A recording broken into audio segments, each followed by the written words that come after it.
UAP, as the government now calls it. This show was the first to interview whistleblower David Grush, and he was a former Air Force officer who came forward to claim that the government had secretly recovered alien technology. That was 2 years ago.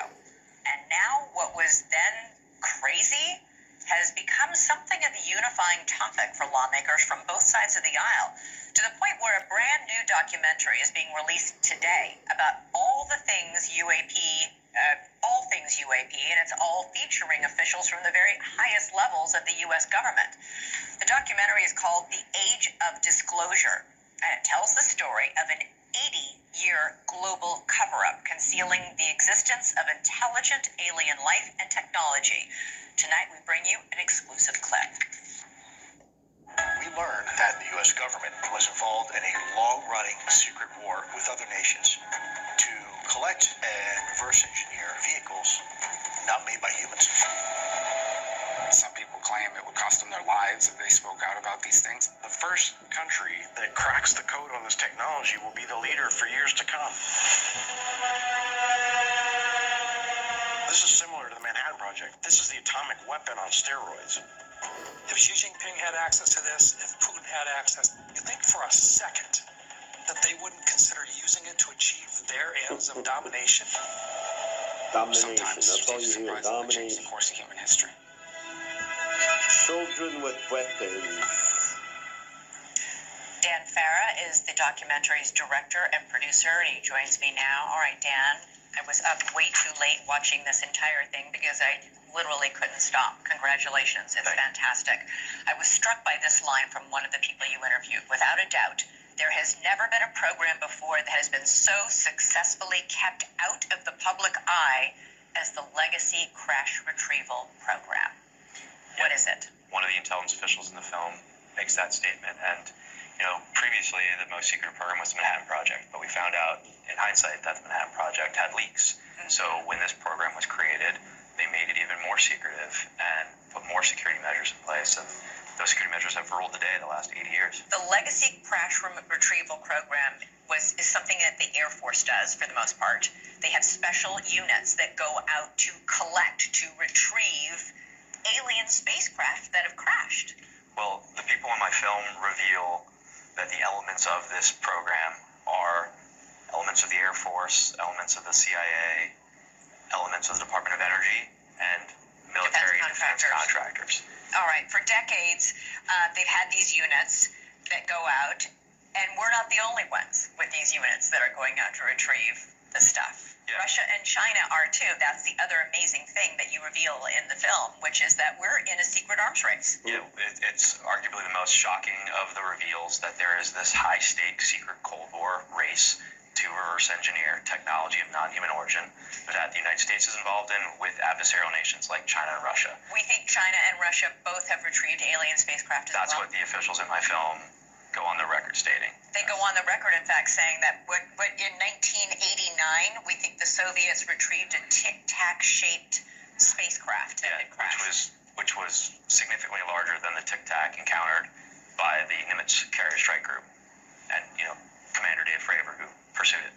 You also have two different astrophysicists in the documentary who say that the government has retrieved at least two different alien species, and that one of them made contact with the crash retrieval team. What does that mean? Does that mean it was alive when they captured it? One of the intelligence officials in the film speaks about an event that happened on a U.S. military base where two UAP approached the base. One of them landed, and apparently non-human beings exited the craft and interacted with members of the Air Force and the CIA. And here's the thing: these all sound like extraordinary claims that are hard for people to wrap their head around, right? Yeah. But these are 34. In my film, there's 34 extremely high-level military, government intelligence officials, people who have been. As far as I remember, I saw Alien Nation one of the first times a year or two ago. Because I don't know if I got it, but Stephen Greer talks about that. I think he's associated with them because he's one of the top.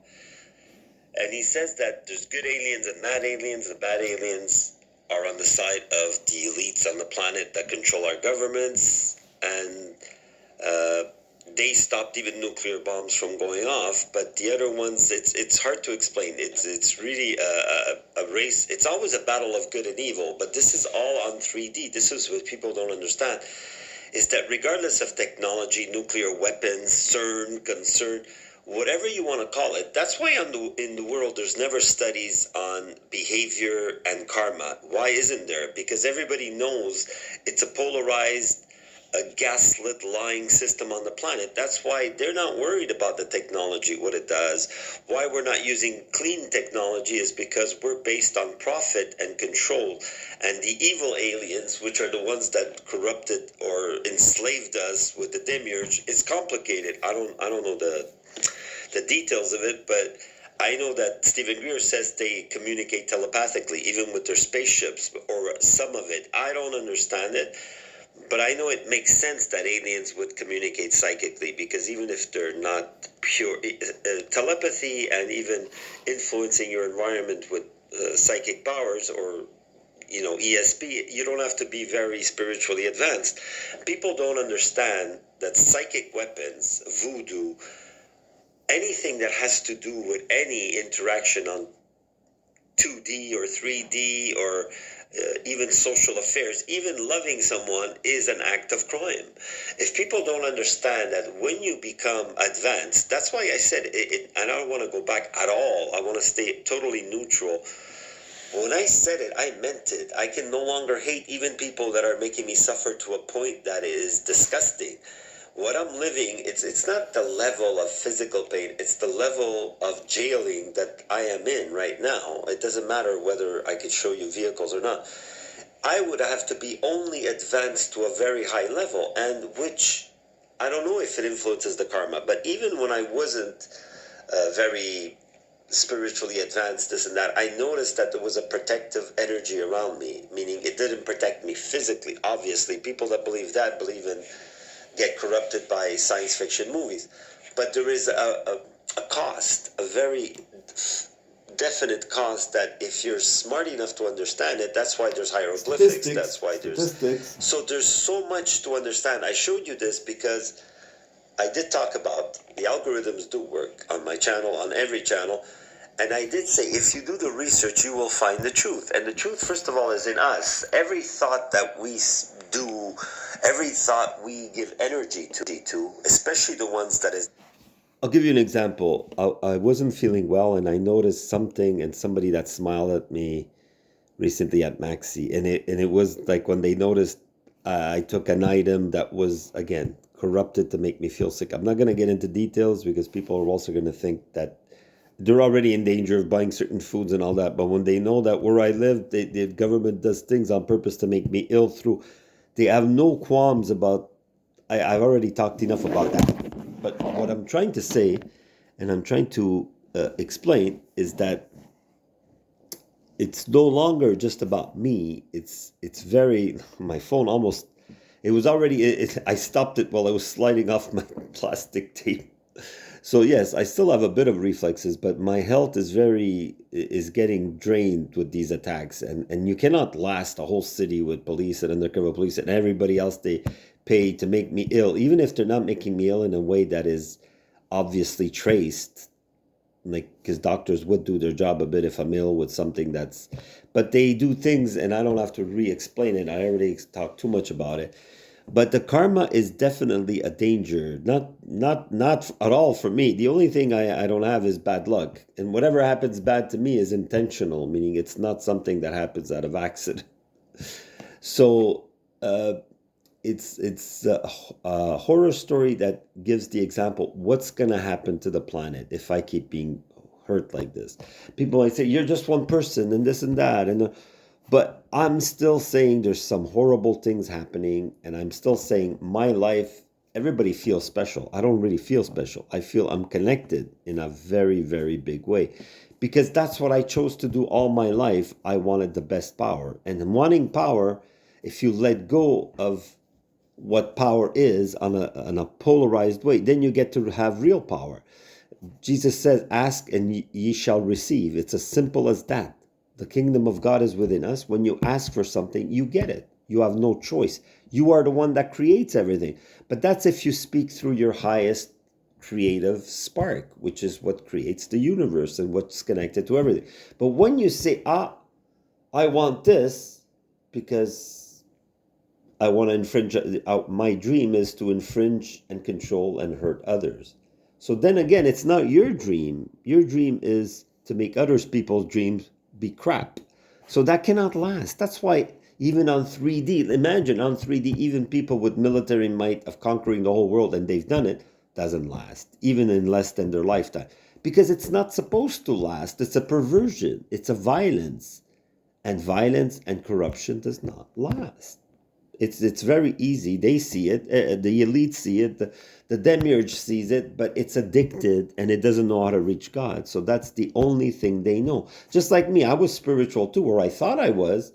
But if I wished someone to love me, to be happy, to connect with God, then I want the middleman. It's like saying doing business and you need a middleman. The middleman doesn't have to be very corrupt. He just has to exist because your connection to is not pure. It's not direct connection to the source. You want to be with source, or do you want to be with temporary states of control on the planet? So far now, not only do people have chosen temporary states on the planet, but they have chosen to awaken the God instinct to check up on itself, because God wants to forget itself. But now God remembered that it's disgusting, the level of crime on the planet, and that's why there's going to be love ruling soon. And when I mean soon, I don't mean in a couple of days. I mean in a couple of years. But it's still 3-4 years, at latest 5 years. We're not going to have this anymore. It's going to be gone, totally gone, what we see now, at least the corruption part. So let's continue with this. To control and hurt and punish others is going to come back to us. And it's tempting when you're in that moment. Me, only in a few whatever, it could be a few minutes, it could be a few hours, depending on the intensity. Forget about that. I just mentioned that as an example.